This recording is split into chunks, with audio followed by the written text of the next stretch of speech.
Spoilers for Stranger Things 5, Volume 2, in 3, 2, 1. It's crazy to me that the biggest death in Stranger Things Season 5 is Byler. Let's go. Finally, something that has had Stranger Things fans weirdly at each other's throats over ships and theories has finally been put to rest. Now we can all actually focus on what's really happening in the actual show. So, how was the actual show? What the fuck happened? Volume 2 of Stranger Things' final season has dropped, giving us episodes 5, 6, and 7, and it doesn't really feel like the same show. Maybe it has something to do with the release model splitting up into volumes, but these 3 episodes really killed the momentum for me. I finished Volume 1 so excited for the seemingly insane things to come that we were building up to, and then every episode of Volume 2 just felt like this. It felt like nothing happened, like I'd been blueballed by both of the Duffer brothers at the same time. The pacing has completely dropped off a cliff in just 3 episodes, and because the constant buildup never seems to result in anything satisfying, it makes the issues with the show more apparent than ever. And the weirdest part about that is it doesn't even feel like a writing, direction, or even editing issue at times, although at times those are issues in this show. It literally feels like something is missing. Apparently, there's almost 2 hours that have been cut from the volume. Twitter is going crazy about that at the moment, but I'm not sure how much I really believe all that. This is the state that Netflix dropped these episodes in, so this is the state that I'm going to judge them in. This is a little side note from the future while I'm editing this. Mr. Clark's actor just posted this on his Instagram, so I guess there is no hidden files or whatever people are talking about. Glad I didn't really harp on that in this video. That would have been a nightmare to edit out. But yeah, going back to what I was saying, let's get some positives out of the way first.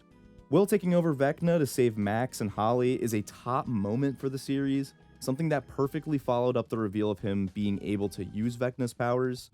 The scenes in the Upside Down with Jonathan and Nancy, and especially Steve and Dustin, were both great. Jonathan and Nancy's scene with the unproposal was sweet, and oddly enough, was one of the strongest moments of chemistry between the 2 actors to me. I like the direction they went with that, allowing Nancy to find herself instead of being something for other characters in the show to chase. Steve and Dustin's scene was great though, on the other hand.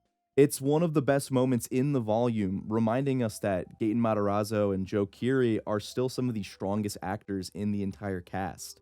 After their worst fight yet, Dustin completely breaks when Steve is about to charge into what would have been his death, and it results in one of the sweetest but saddest moments of the season. Dustin immediately trying to apologize, with Steve comforting him, hit so hard after everything they had just fought about over Eddie, and by the way, Steve was kinda right. It definitely was not the time to say any of that to Dustin, but he was kinda right. I was pretty surprised by how much I liked the explanation of what the Upside Down is. By the way, on the money with the wormhole, let's go.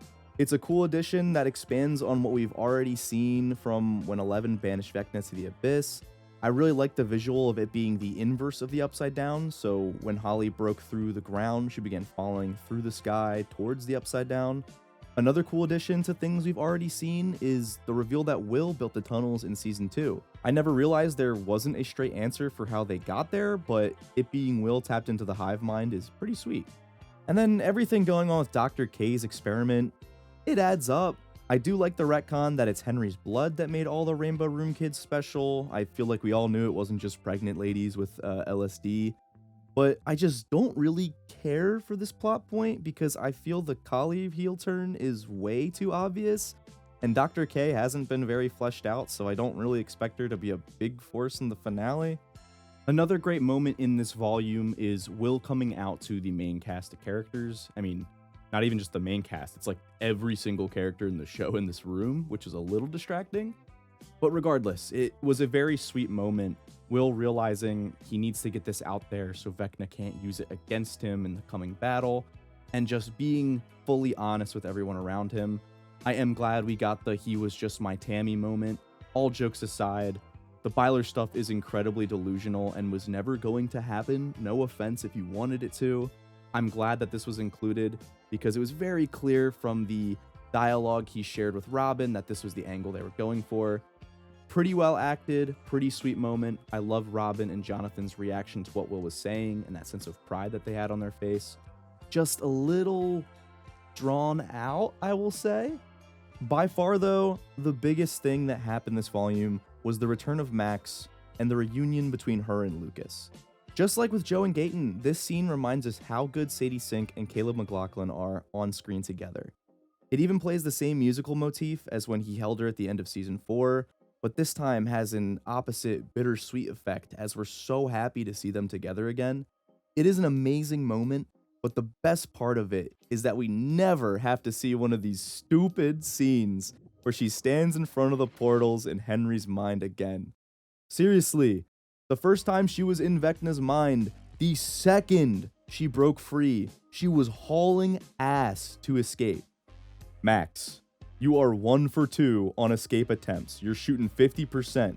The last time you didn't make it, it's because you decided to sit there and stare at yourself through the portal you should be running to.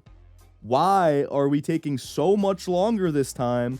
And why are we having a dull, clunky heart-to-heart with Holly instead of running to the portal out of hell? Y'all got good writing? Nah, we got slow motion and Kate Bush, though. God, this is the point of the video where I'm just gonna come off so negative, but just hear me out for a second. Why is Holly a main character this season? I'm glad to see the kid from Evil Dead Rise get some more work, but she genuinely has more screen time than some of the original kids at this point. Why doesn't Max have any reaction to seeing Hopper alive, or Mr. Clark? Why have both of them just accepted that he's back and never died? Why does Dustin tell the rest of the kids they have Holly when they never have her? She stops in midair and gets yanked right back up. Why doesn't Eleven have any reaction to seeing Max alive again? Why was she more emotional when her TV was taken away from her than seeing her friend come back to life? Why has Vecna completely dropped Eleven as a target? Seasons 3 and 4 both have moments where we're told, this is all for you, we're building it for you. And now he couldn't care less that she's in Hawkins and in the Upside Down.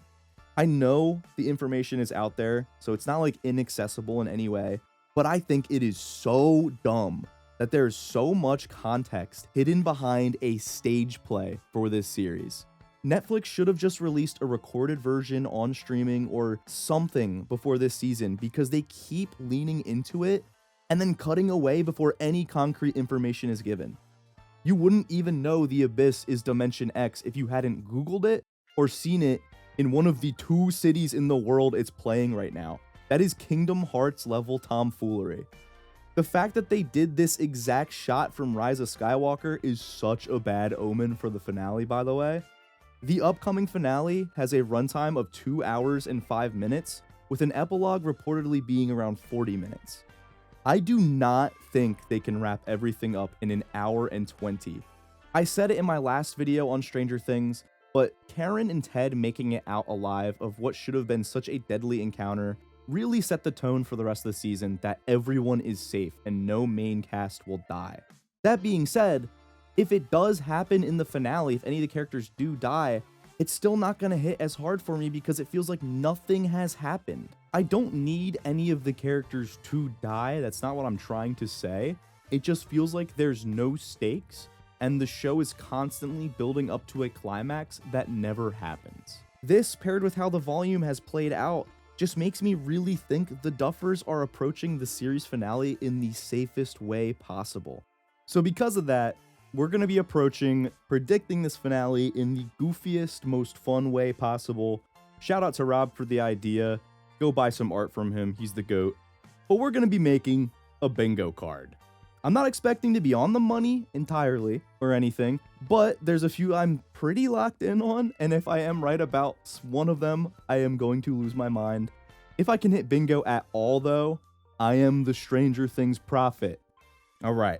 I'm not going to go over every single square on this because that would be like another 24 minutes on this video. I am going to point out this beautiful image in the center right here. That's our free space. Some of the things I'm super locked in on. Already mentioned, none of the main cast is going to die. Don't think that's happening at all. I think with how much time is left in the series, We're not going to establish time travel or do anything like that. I think they are going to try to fake us out with a Steve or Hopper death. So there are 2 squares for each of those characters. Less certain on the Hopper one since we've had 2 fake deaths from him now, maybe 3. I'm losing track. Steve, I think they're aware of how bad people want to see him survive, so I feel like that is inevitable. I think someone is going to have to stay behind with the bomb, and they're going to fight over who stays with the bomb, ultimately being 11, which leads me into my super lock-in theory. If this ends up being right, I'm going to eat my own shorts on YouTube Live. I think 11 is going to die to then seem dead to the government, all the other characters in the show, yada yada, and disappear to a far off location with at least 3 waterfalls or whatever Mike said. Tying into that square, I also think we're going to see Mike depressed that 11 is apparently dead and completely gone, and he'll get a postcard or a Polaroid or something of waterfall sent to him. I don't know why I feel so convinced this is going to happen, but this feels like the most Stranger Things ending imaginable, especially with how safe the rest of this volume has been. I think the epilogue that we get, we're for sure going to get a scene at Enzo's.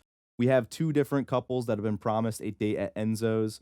Would be a little goofy if they're there at the same time. I think Kali is going to try to betray 11, most likely not exactly meaning what she meant with the whole "this ends here with us," more of a "it ends with you because you're the most like Henry." I think she is going to die. If there are going to be any deaths, it will be her and Dr. K. Holly's going to get more screen time than an OG kid. Once again, I think that's a given. Eddie's name will somehow be cleared. I think there's going to be a super emotional, tense moment where someone's in danger or they're about to lose, and Max is just going to move from her wheelchair perfectly in time. Vecna is going to be defeated by the power of friendship. The final shot of the series will be the kids playing D&D again together. And above all, I think everything just goes back to normal. I think they're just going to seal off the Upside Down. All of the main cast survive and go back to Hawkins, where it's peaceful and quiet once again. 11 dies, but is seen somewhere else to be alive. Everyone is sad about it, but have a feeling that she's still out there somewhere, so it doesn't end on a sad note. I'm really confident on a lot of these squares, so we will see how that plays out. Let me know what you think of the bingo sheet in the comments. This is actually like one of the goofiest things I've done on this channel. It's a shame how much of a turnaround this volume has had on me. I was so excited for crazy twists and shocking moments after the first 4 episodes, but now I'm kind of bummed at how less hyped I am for the last episode. Hopefully it'll turn it all around somehow and still deliver an epic finale to what has overall been a pretty good show, but we'll see.